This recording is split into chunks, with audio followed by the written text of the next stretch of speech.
मराठी मनोरंजन विश्वात या आठवड्यात काय घडलं खास? कोणती बातमी राहिली जास्त चर्चेत?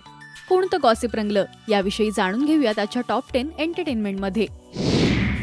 शिवरायांचा छावा या सिनेमाचा ट्रेलर या आठवड्यात आपल्या भेटीला आला. या सिनेमात छत्रपती संभाजी महाराजांचा इतिहास आपल्याला पाहायला मिळणार आहे. छत्रपती संभाजी महाराजांच्या मुख्य भूमिकेत अभिनेता भूषण पाटील, तर महाराणी येसुबाईंच्या भूमिकेतून अभिनेत्री आयशा तोरणमल सिनेविश्वात कमबॅक करतेय. अभिनेता प्रथमेश परब आणि पृथ्वी प्रताप यांची मुख्य भूमिका असलेला डिलिव्हरी बॉय हा सिनेमा आपल्या भेटीला आला.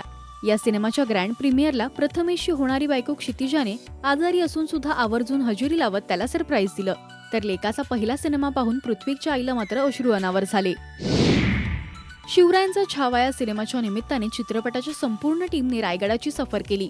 यावेळी शिवरथ यात्रेच्या पालखीला कलाकारांनी खांदा दिला, तर राजाभिषेक सुद्धा करण्यात आला. तब्बल 19 वर्षांनंतर नवरा माझा नवसाचा 2 हा सिनेमा लवकरच आपल्या भेटीला येणार असल्याची घोषणा करण्यात आली. या सिनेमात जुन्यासह आणखी नवीन चेहरे सुद्धा आपल्याला दिसणार आहेत. अभिनेता हरीश दुधाडे, स्वप्नील जोशी, निवेदिता सराफ, सुप्रिया पिळगावकर, सिद्धार्थ जाधव, सचिन पिळगावकर, अशोक सराफ, वैभव मांगले, हेमल इंगळे हे कलाकार दिसणार आहेत. बॉलिवूड अभिनेत्री आणि प्रसिद्ध मॉडेल पूनम पांडेने तिच्या मृत्यूचा खोटा पब्लिसिटी स्टंट केल्यानंतर मराठमोळी अभिनेत्री अभिज्ञा भावेने या सगळ्या प्रकारावर संताप व्यक्त केलाय. कॅन्सर सारखा आजार हा काही विनोद नाही आणि तुझ्या परिवारावर अशी कधी वेळ येऊच नये असं म्हणत अभिज्ञा व्यक्त झाली. ज्येष्ठ अभिनेते अशोक सराफ यांना महाराष्ट्र भूषण पुरस्कार जाहीर झाला, तर त्यांचा लेक अनिकेत मात्र कलाविश्वापासून दूर आहे.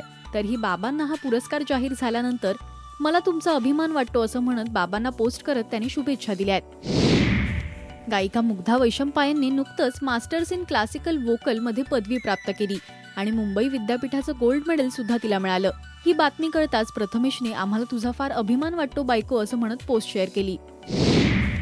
अभिनेता गश्मीर महाजनीची आई आणि दिवंगत ज्येष्ठ अभिनेते रवींद्र महाजनी यांच्या पत्नी माधवी महाजनी यांच्या 4था अंक या पुस्तक प्रकाशन सोहळ्यानंतर गश्मीरने सोशल मीडियावर आस्क मी नाव हे सेशन घेतलं. त्या सेशनमध्ये तू बाबांच्या बायोपिकमध्ये काम करशील का असं एका चाहत्याने त्याला विचारलं. त्यावर गश्मीर म्हणाला, मी फक्त या चित्रपटाची निर्मिती करीन आणि बघीन की सगळं व्यवस्थित दाखवलं जातंय की नाही. आपल्या सगळ्यांच्या लाडक्या मराठमोळ्या शिव ठाकरेने चक्क वेषांतर करून प्रेक्षकांवर एक प्रँक केलाय. या प्रँकमध्ये नेमकं काय घडलं पाहूया.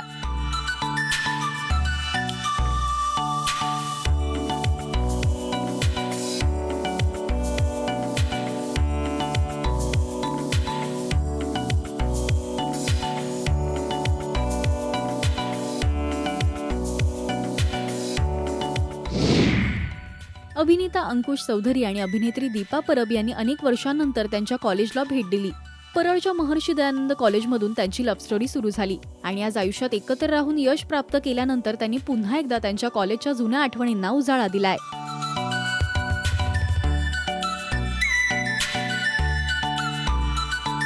तर हे होते या आठवड्याचे टॉप 10 एंटरटेनमेंट.